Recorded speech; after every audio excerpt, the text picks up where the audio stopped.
I see you.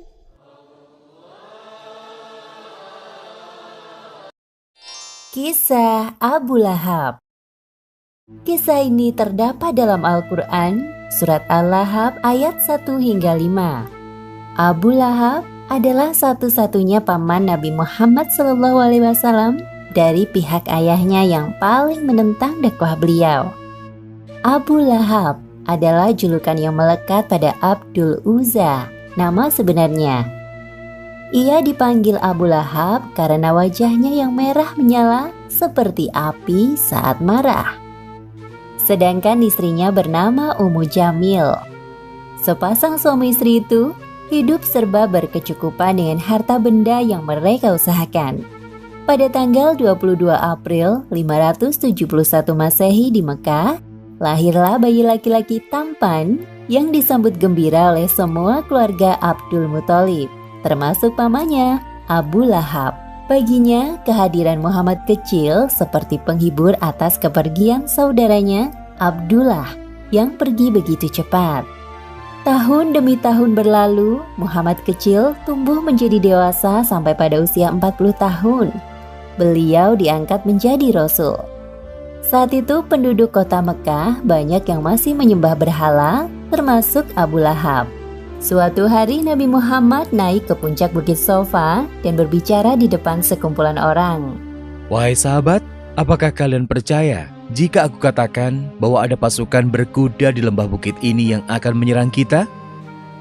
Ya, kami percaya padamu, wahai Muhammad. Kami tidak pernah mendapati sedikit pun keluar darimu ucapan dusta.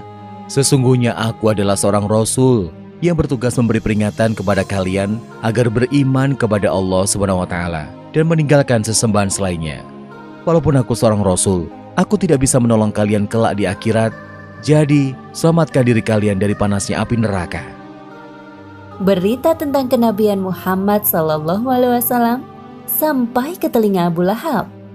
Hal ini membuat Abu Lahab yang tadinya menyayangi keponakannya berubah menjadi kebencian.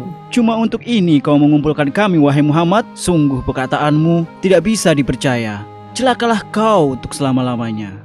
Abu Lahab pergi dengan wajah marah. Dan pada saat itu, turunlah ayat pertama surat Al-Lahab. Binasalah kedua tangan Abu Lahab, dan benar-benar binasa dia. Wahai suamiku, aku kesal sekali dengan keponakanmu satu itu. Siapa yang kau maksud? Muhammad, siapa lagi? Kenapa, wahai istriku? Apa yang dikatakan? Dia menghina kita dengan kalimat bualan dari Tuhannya.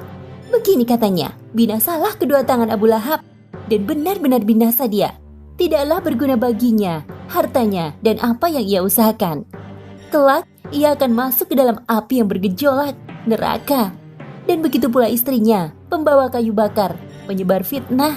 Di lehernya ada tali dari sabut yang dipintal. Berani sekali yang mengatakan bualan seperti itu. Keduanya tidak menyadari bahwa kalimat yang diucapkan istri Abu Lahab adalah bunyi dari surat Al-Lahab ayat 1 hingga 5 yang diturunkan oleh Allah SWT sebagai peringatan kepadanya. Ummu Jamil pergi menuju ke Masjidil Haram, berharap menemui Muhammad. Namun yang dilihatnya hanya Abu Bakar sedang duduk di halaman seorang diri. Wahai Abu Bakar, di manakah Muhammad? Dia telah menghina aku dan suamiku dengan bualannya. Kalau aku bertemu dengannya, akan aku pukul wajahnya dengan batu ini. Abu Bakar hanya diam.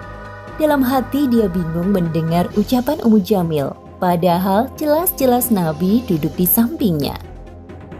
Karena kau hanya diam, aku anggap kau tidak tahu di mana Muhammad. Kemudian Ummu Jamil meninggalkan tempat itu dengan penuh amarah. Wahai Nabi, tidaklah engkau mengira dia melihatmu? Dia tidak melihatku. Allah telah menutup pandangannya dariku. Subhanallah. Setiap hari Ummu Jamil menyebarkan fitnah tentang Nabi kepada para tetangganya. Bahkan ia juga sempat mencelakai Nabi. Seperti yang disebutkan dalam surat Al-Lahab ayat 3 hingga 5.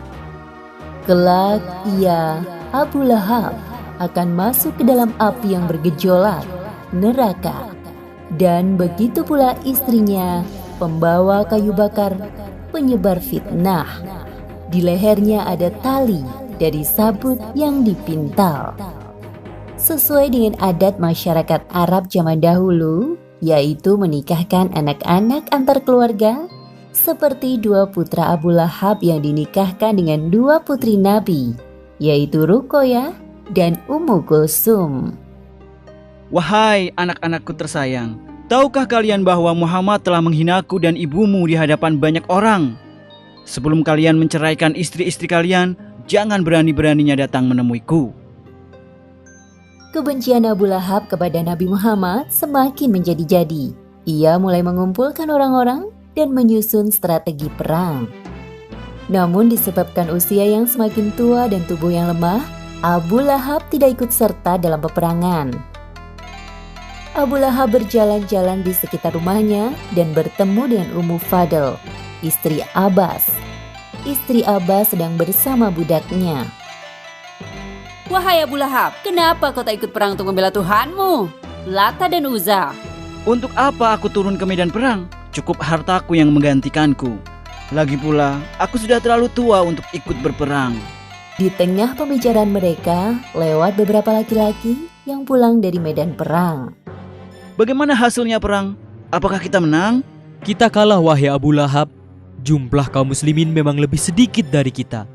Namun, mereka dibantu oleh pasukan perkasa berbaju putih yang sangat hebat dalam berperang. Apalagi banyak dari kaum kita yang menjadi tawanan mereka. Apa? Itu pasti malaikat yang dikirim Allah untuk membantu kaum muslimin. Diam kau budak! Abu Lahab mengambil kayu untuk memukul budak laki-laki itu tanpa henti. Karena tidak tahan melihat budaknya disakiti, Ummu Fadl mengambil kayu besar dan memukul kepala Abu Lahab sampai ia terluka dan jatuh. Abu Lahab kembali ke rumahnya dengan kepala terluka. Luka di kepalanya melebar ke seluruh tubuh, berbau busuk dan menular. Harta benda yang dimilikinya habis untuk mengobati penyakitnya. Seperti firman Allah dalam surat Al-Lahab ayat 2 yang berbunyi, "Tidaklah berguna baginya hartanya dan apa yang ia usahakan." 2 hari setelah perang Badar, Abu Lahab meninggal dengan mengenaskan. Tubuhnya membusuk dan berwarna hitam. Tidak ada seorang pun yang berani mendekat untuk memandikan jenazahnya, termasuk anak-anaknya, karena takut akan tertular. Akhirnya anak-anaknya melempari jenazah Abu Lahab dengan batu dari kejauhan sampai tertutup seluruh isi rumah. Demikianlah akhir kisah Abu Lahab yang enggan beriman sampai akhir kematiannya. Pelajaran yang dapat kita ambil dari kisah ini diantaranya: pertama, jangan sekali-kali mengingkari ayat-ayat Al-Quran seperti yang dilakukan oleh Abu Lahab dan istrinya.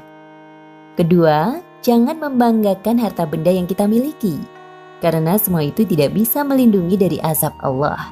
Ketiga, ada balasan untuk setiap perbuatan yang kita lakukan di dunia tanpa memandang hubungan kekeluargaan. Seperti Abu Lahab yang merupakan paman Nabi Shallallahu Alaihi Wasallam, saat mengingkari perintah Allah, tetap masuk ke dalam neraka. Wallahu a'lam bishawab.